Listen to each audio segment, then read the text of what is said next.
దేవనకొండలో ఘనంగా శ్రీ హనుమాన్ జయంతి వేడుకలు. Devanakonda cross road turning నందు శ్రీ ఆంజనేయ దేవాలయంలో శ్రీ హనుమాన్ జయంతి సందర్భంగా భక్తులతో దేవాలయం కిటకిటలాడింది. భక్తులు ప్రత్యేక పూజలు నిర్వహించి తీర్థప్రసాదాలు స్వీకరించారు. డోలు, సన్నాయిల మధ్య మహిళలు కలశాలతో ఊరేగింపుగా దేవాలయముకు చేరుకున్నారు. అర్చకులు శ్రీ ఆంజనేయ స్వామికి పంచామృతాభిషేకం, ఆకుపూజ తదితర ప్రత్యేక పూజలు చేశారు. అనంతరం స్వామివారి ప్రతిమను పల్లకిలో అధిష్ఠించి ఆలయం చుట్టూ ప్రదక్షిణలు చేశారు. నూతన రథముతో ప్రత్యేకంగా ఆకర్షణీయంగా భక్తులకు ఉత్సాహాన్ని నింపింది. ఈ రథాన్ని భక్తులు చూడటానికి వందలాదిగా తరలివచ్చారు. వేద పండితుల ఆధ్వర్యంలో భక్తులు రథాన్ని లాగారు. ఈ రథమును చేయించిన వారు బెన్ని సంజప్ప కుమారులు.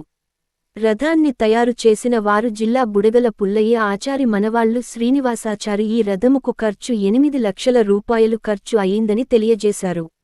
ఈ రథాన్ని అందించడానికి ఎవరికి తోచినంత వాళ్లు చందాలు వేసి ఈ రథాన్ని తయారు చేయడం జరిగింది. ఎన్నో రథాలను చేయించి మాలాంటి కళాకారులను ఆదుకోవాలని పుల్లయ్య ఆచారి తెలియజేశారు. అనంతరం అన్నదాన కార్యక్రమం జరిగింది. ఈ కార్యక్రమంలో ఆలయ అర్చకులు, భక్తాదులు, గ్రామ పెద్దలు,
నాలుగు